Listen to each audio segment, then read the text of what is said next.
여러분 안녕하세요. 저는 카카오 엔터테인먼트에서 백엔드 개발자로 파트너 사이트라는 시스템을 담당하고 있는 셜록입니다.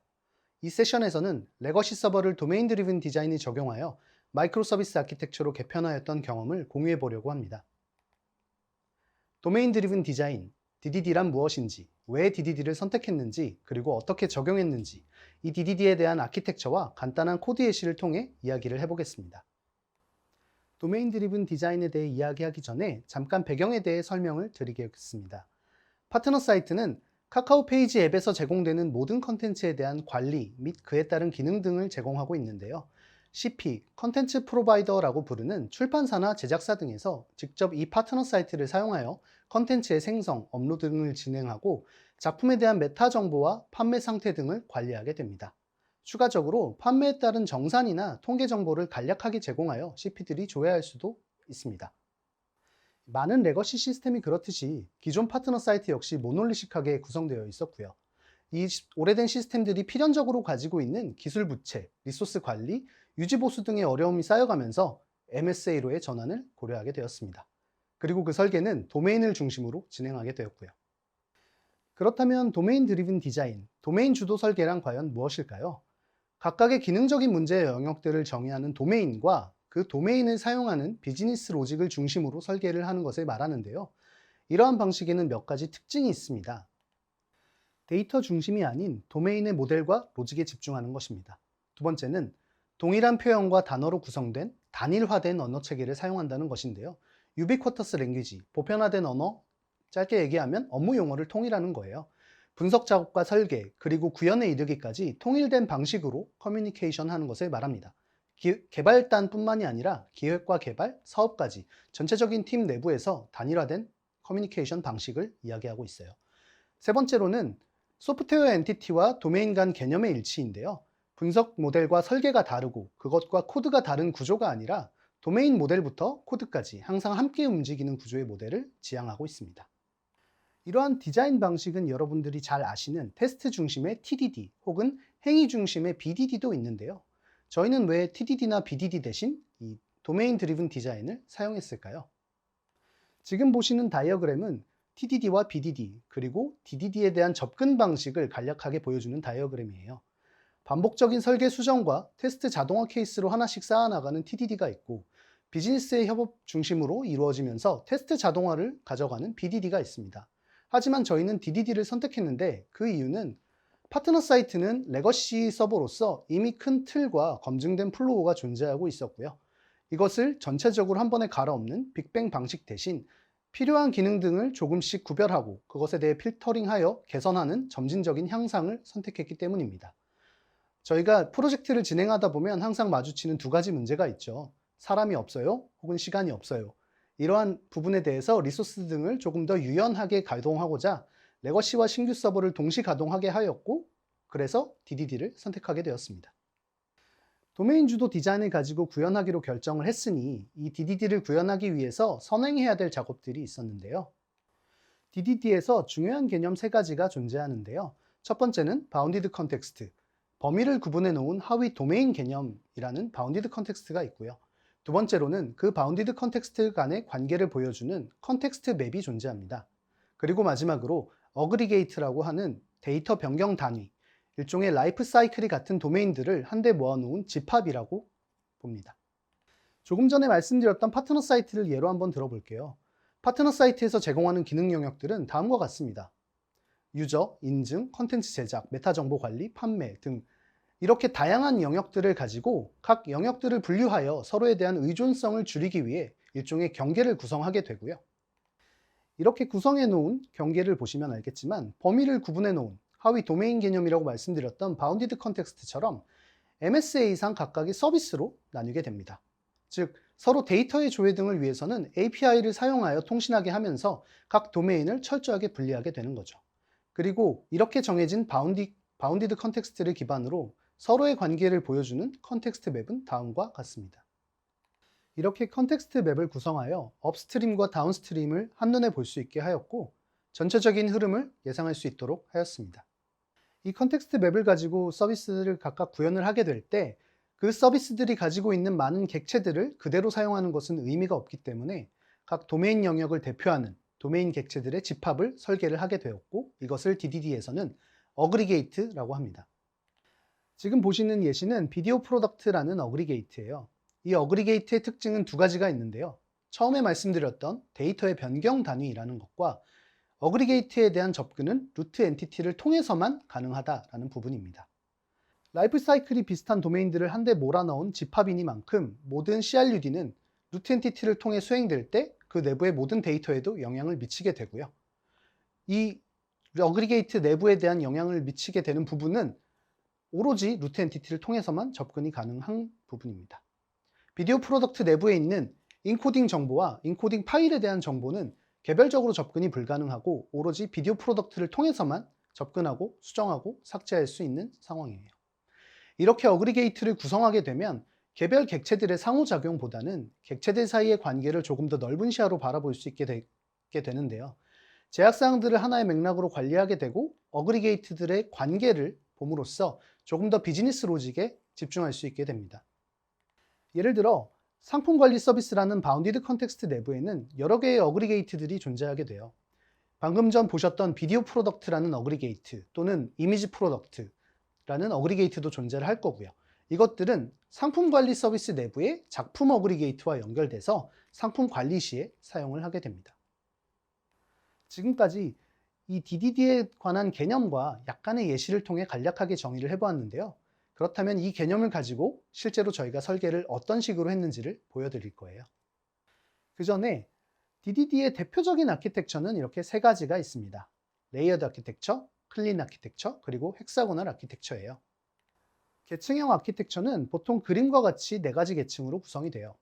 어플리케이션이 연결되는 계층으로 인풋, 아웃풋 관련 통신 변환 등을 담당하는 UI 계층이 있고요. 그 도메인 객체를 직접적으로 사용하면서 어떻게 사용할지를 정의하는 유즈 케이스를 실제로 구현하는 어플리케이션 계층이 있습니다. 또한 비즈니스 룰 등의 도메인과 관련된 직접적인 기능과 그 객체를 이루는 도메인 계층이 있고요. 리포지토리나 퍼시스턴스, 메시지 전송과 같은 기술적인 기능을 제공해주는 인프라스트럭처 계층이 존재합니다. 두 번째인 클린 아키텍처입니다. 클린 아키텍처의 가장 바깥쪽에는 데이터베이스나 웹 프론트엔드 프레임워크를 기반으로 한 UI, 익스터널 인터페이스가 존재하고요. 그 안쪽으로는 데이터베이스나 파일 시스템 같은 외부 소스에 저장하거나 혹은 내부의 유즈 케이스를 위해 양방향으로 데이터 변환을 수행하는 커뮤니케이터 역할을 해주는 인터페이스 어댑터가 존재합니다. 그리고 그 내부에는 핵심 비즈니스 로직이나 애플리케이션 로직으로 구성된 유즈 케이스 계층이 존재하고요. 엔티티 또는 도메인으로 구성된 그 내부의 유효성 검사 혹은 모든 도메인에 적용되는 일반 논리를 가진 도메인 계층이 존재합니다. 마지막으로 헥사고널 아키텍처는 클린 아키텍처와 비슷한 개념을 사용하지만 포트라는 구현 개념을 명시하고 있습니다. 그래서 포트와 어댑터, 그리고 포트 앤 어댑터라는 아키텍처라고도 부르는데요. 클린 아키텍처에서와 마찬가지로 데이터를 안쪽에서 알맞게 변환해주는 커뮤니케이터 역할을 수행하게 되고요. 이 헥사고널 아키텍처는 엑스박스나 플레이스테이션 같은 게임 콘솔로 이해하면 조금 편하실 거예요. 중간에 위치한 헥사고널 아키텍처가 실제 게임을 플레이할 때 받아오는 조이스틱이란 인터페이스에서 받아오는 인풋과 사운드나 디스플레이로 나가는 아웃풋이 존재하고 그 스피커나 모니터 혹은 조이스틱 등은 포트에만 맞게 알맞게 꽂을 수 있으면 어느 회사의 것이든지 사용할 수 있는 것처럼 헥사고널 아키텍처는 각 포트에 맞는 어댑터에서 알맞게 구현만 해주면 어떤 유틸리티든 가져다 쓸 수 있는 부분입니다. 그래서 이 헥사고널 아키텍처의 핵심은 비즈니스 로직이 표현 로직이나 데이터 접근 로직에 의존하지 않도록 하는 것이 가장 중요한 목표예요. 저희 팀은 이 세 가지 설계 방식을 비교하였고 레이어드 아키텍처의 경우 비즈니스 로직이 거대해지면서 어플리케이션 레이어가 오염되는 경우가 염려되어서 제외하였습니다. 그리고 클린 아키텍처보다는 포트 앤 어댑터라는 명확한 구현 개념이 포함되어 있기 때문에 헥사고널 아키텍처를 선택하게 되었어요. 여담이지만 꽉 찬 육각형이라는 이미지가 굉장히 좋아 보였고요. 파트너 사이트를 예를 들어 헥사고널 아키텍처를 보여드리겠습니다. 유저는 파트너 사이트나 다른 시스템에서의 연동을 통해 생성한 작품에 대한 판매 요청을 하게 됩니다. 작품에 대한 판매 시작을 요청받은 경우 해당 요청은 컨트롤러를 통해 서비스 포트로 인입되고 이것에 대해 어플리케이션 및 도메인 내부에서 필요한 처리를 하게 될 거예요. 그렇게 처리가 완료되면 리퍼스토리에서 퍼시스턴트 어댑터 쪽으로 데이터 변경에 대한 처리를 하게 될 거고 처리에 대한 항목을 요약하여 노티피케이션 시스템 쪽으로 알림을 위한 메시지를 발행하게 됩니다. 간단한 코드 예시를 통해 저희가 어떻게 판매 시작을 진행하는지 보여드릴게요. 지금 보시는 코드는 프로덕트라는 작품 도메인의 코드 예시입니다.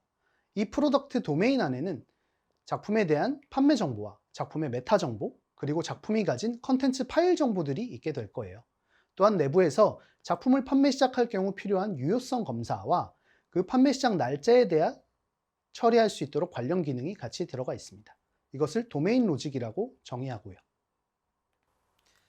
유저는 컨트롤러를 통해서 작품 판매 시작 API로 요청을 하게 되고, 이 API에서는 유즈케이스에 정의된 작품 판매를 수행하게 됩니다. 유즈케이스에 정의된 세일 프로덕트라는 작품 판매 메소드는 세일 서비스에서 구현이 되고요. 지금 보시는 세일 서비스 코드에는 로드 세이브 포트 그리고 이벤트 퍼블리시 포트가 존재하는데요.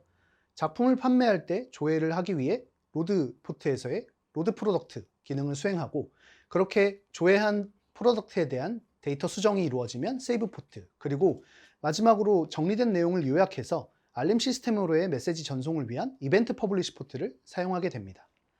그런데 이곳에서 로드와 세이브 포트는 모두 데이터에 대한 접근 로직을 가지고 있는데요. 이것을 굳이 나누어 놓은 이유가 있어요.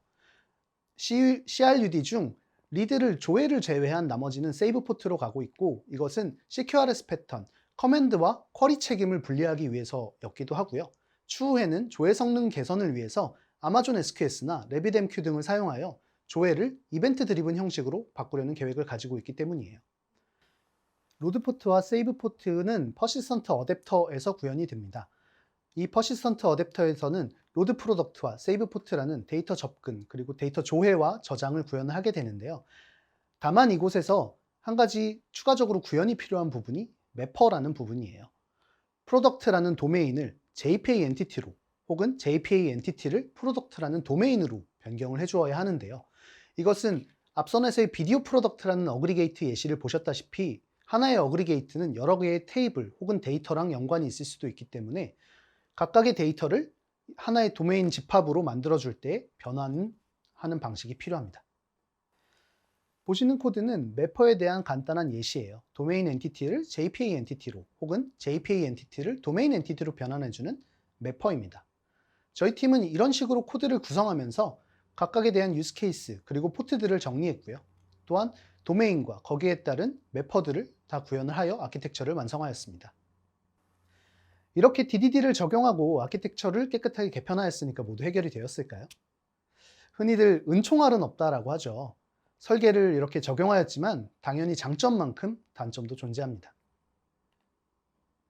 단점부터 말씀을 드리면 당연히 MSA를 이루면서 가지고 있는 단점은 모두 가지고 있어요. 복잡해진 개발 난이도, 그리고 그 난이도를 해결하기 위한 숙련도가 필요하고요. 서버들이 나누어진 만큼 트랜잭션에 대한 관리와 통합 테스트 어려움이 있었고, 또한 배포에 대한 복잡도도 늘어났습니다.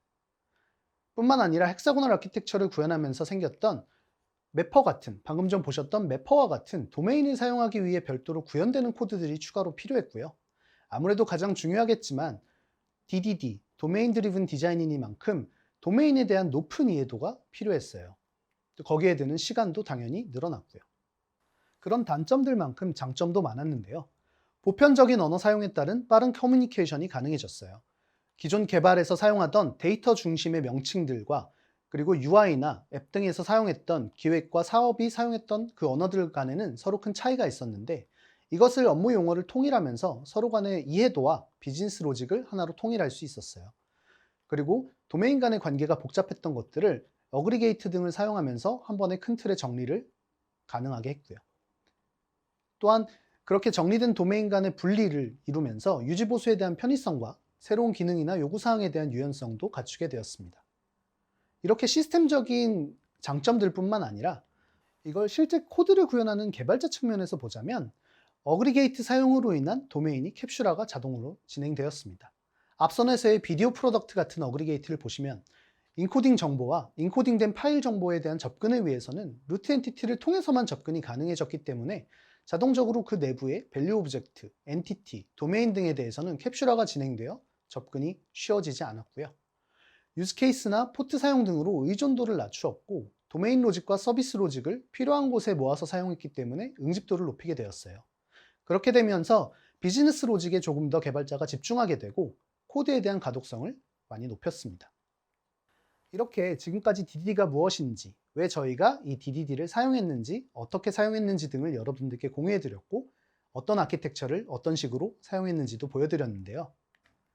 레거시 시스템의 전환은 을에 그렇듯이 이 많은 시간과 고민이 필요하고 또한 고통스럽습니다. 리소스는 항상 부족하죠. 사람도 없고 시간도 없어요. 그래서 오히려 그렇기 때문에 이 고통스러운 레거시를 청산하고자 조금 더 공을 들여 도메인에 대해 이해하게 되는 도메인 드리븐 디자인을 한 번쯤은 고민해 볼 만하다고 생각합니다.